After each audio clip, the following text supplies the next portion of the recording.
而第二課我哋會考嘅咧就係國際協作嘅。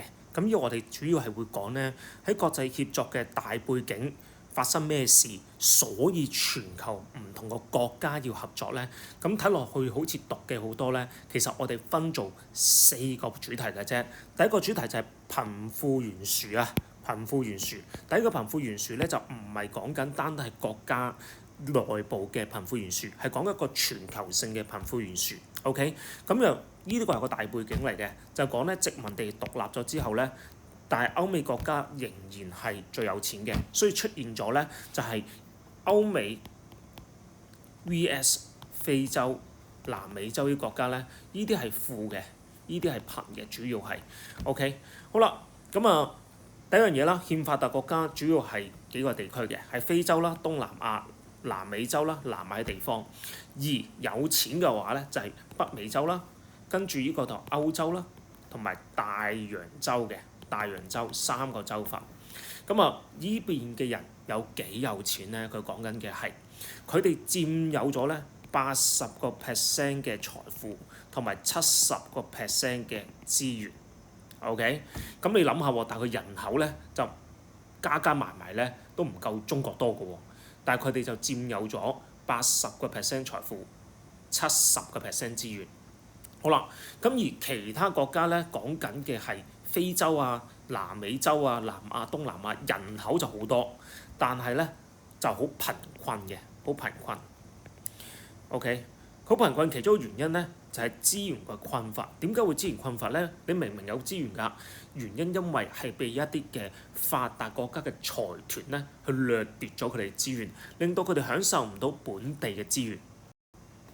好，呢度就講緊點解會有惡性嘅呢個嘅貧窮循環啊！頭先咪講咗一樣嘢，欠發達國家其實唔係冇資源，而係佢哋要靠呢啲農產品同埋天然資源咧去賺外匯。但係個問題係乜嘢咧？呢啲嘅價格唔係佢哋去控制嘅，而係由一啲嘅發達國家嘅財團咧去控制咗呢啲嘅價格。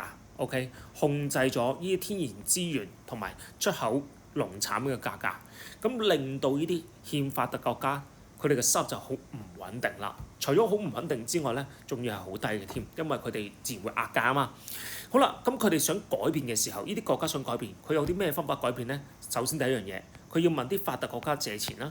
OK 嘛，咁啊點解要借錢啊？我要生產更加多啊嘛，同埋我希望嗰啲嘅貨品嘅質素更加高嘅時候，咁自然就要買佢技術，買佢一啲嘅生產嘅物品啦，譬如拖拉機啊，譬如呢一個嘅可能係一啲灑水系統啊咁樣，係咪啊？咁本身希望乜嘢咧？推動佢嘅國家去發展嘅，希望去發展，但係因為教育水平嘅不足啦，或者呢一個嘅貪污嘅問題咧，最後乜嘢咧？佢哋永遠都還唔晒啲錢 ，OK？ 咁啊，重新借嘅貸款咧係還之前嘅利息嘅啫，即係好似問咗大耳窿借錢咁樣，永遠都還唔晒。當佢哋嘅欠債不斷上升嘅時候，又唔可以破產，啱唔啱啊？咁喂，我欠債越多喎，咁咪再問大耳窿借咯，咁你個債項就會點樣啊？個債項咪越高咯，咁最後佢哋就要將自己國家某一啲嘅天然資源啦，或者海港啦，要去進行抵押啦。咁最後佢最賺錢嘅嘢咧，就俾咗一啲嘅發達國家去控制住啦。咁所以就出現咗一個嘅惡性嘅貧窮嘅循環。好啦，第一 part 嘅貧富懸殊講完啦，第二 part 咯喎，咁就係嗰個嘅破壞環境。OK， 記住啦，第一 part 係貧富問題啦，全球嘅貧富問題。OK， 全球嘅貧富問題。第二 part 係乜嘢咧？係呢一個嘅破壞環境嘅問題。嗱，呢個就好地理科嘅嘢嚟嘅。咁佢就講一樣嘢就係咩咧？點解個環境會被破壞咧？係原來同人口增長有關嘅。因為一樣嘢個生產技術進步咗，咁自然糧食就增加咗。糧食增加咗嘅時候，啲人就唔會餓死啊嘛。啱啱？第一樣嘢唔會餓死先啦。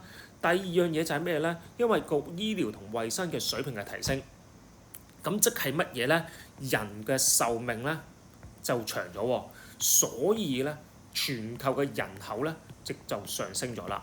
OK，咁嘅證據係乜嘢咧？由16億增長到60億。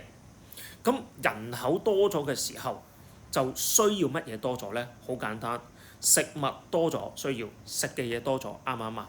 能源即係譬如電力啦，我哋要多咗。OK，跟住礦物都要多咗。咁礦物關乜嘢事啊？Sir，要起樓嘛，係咪啊？交通工具啊嘛，車嘛，即係我哋講緊。咁佢哋都要礦物去製造出嚟噶嘛。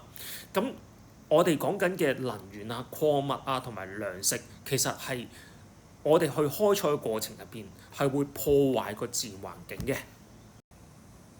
好，咁自然環境點被破壞咧？有兩個化，我哋叫做一個係城市化，一個係工業化。OK，咁喺以前嘅話咧，冇一個可持續發展嘅觀念嘅，即係話咩咧？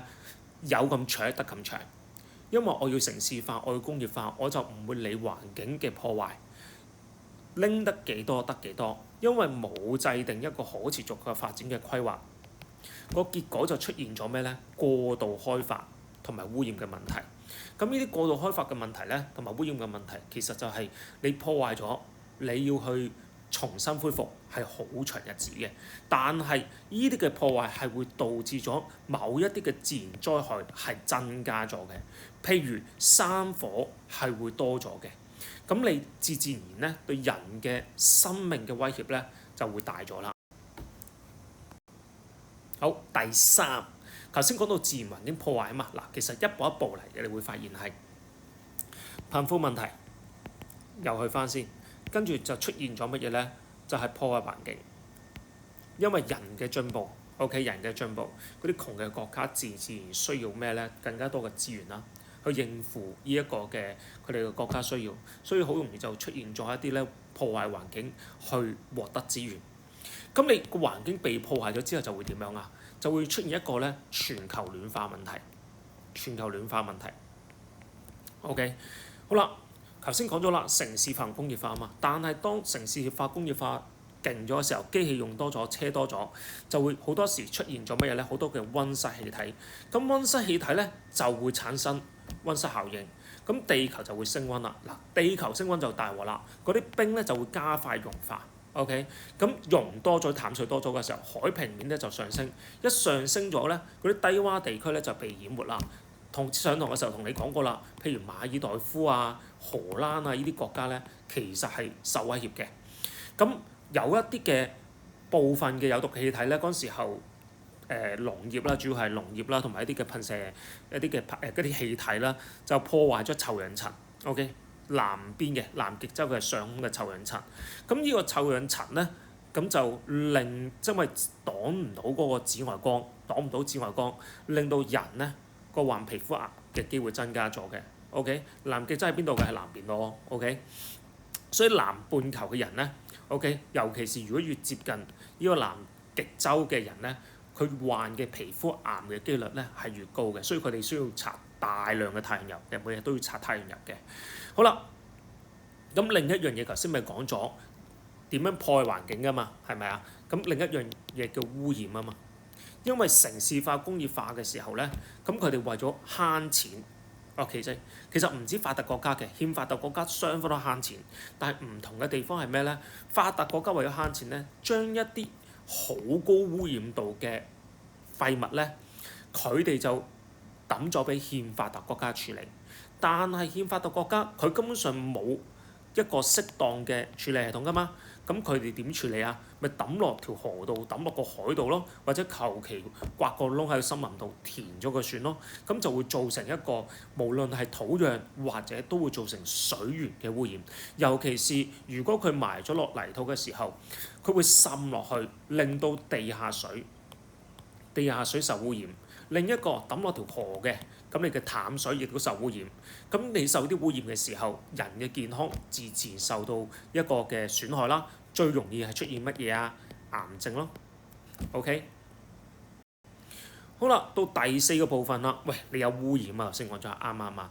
好啦，同埋講工業化、城市化啊嘛。咁工業化、城市化點解會令到呢一個嘅醫療問題更加嚴重咧？原因係我哋嘅交通進步，我哋嘅接觸多咗，將地區嘅傳染病咧變成一個全球嘅疫症。呢啲係例子嚟嘅，譬如亞洲流感啦，跟住呢一個嘅伊波拉病毒啦，或者係愛滋病。好啦，咁對欠發達國家嚟講，最大問題係乜嘢咧？佢哋嘅醫療嘅問題咧係比發達國家嚴重嘅，比發達國家嚴重。個原因係咩？第一，教育水平嘅問題，所以佢哋冇乜咧醫療知識、衞生知識嘅。第二就係乜嘢咧？佢個糧食唔夠，自然唔會諗咧係點去醫人㗎啦。喂，你食物都唔夠，你講醫療？好啦，第三就係講咗啦，就不斷講一樣嘢，就係佢哋破壞個環境啊嘛。啱唔啱啊？所以佢變成一個根本性嘅問題，嗰啲水就受到污染嘅。咁再有一啲咧額外嘅可能，佢哋經常打仗啦，咁令到咧當有傳染病嘅時候咧就好難控制㗎啦。最後佢嘅死亡率係遠超於發達國家嘅。好啦，到最後啦，其實呢度亦都係一啲嘅例子嚟嘅啫，或者叫證據嘅啫。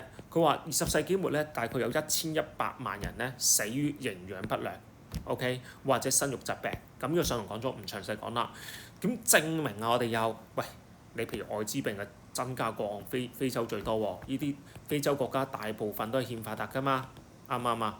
點解啊？咪永遠係嗰啲咯，你唔夠醫療人員，唔夠藥，又冇足夠嘅醫療設施。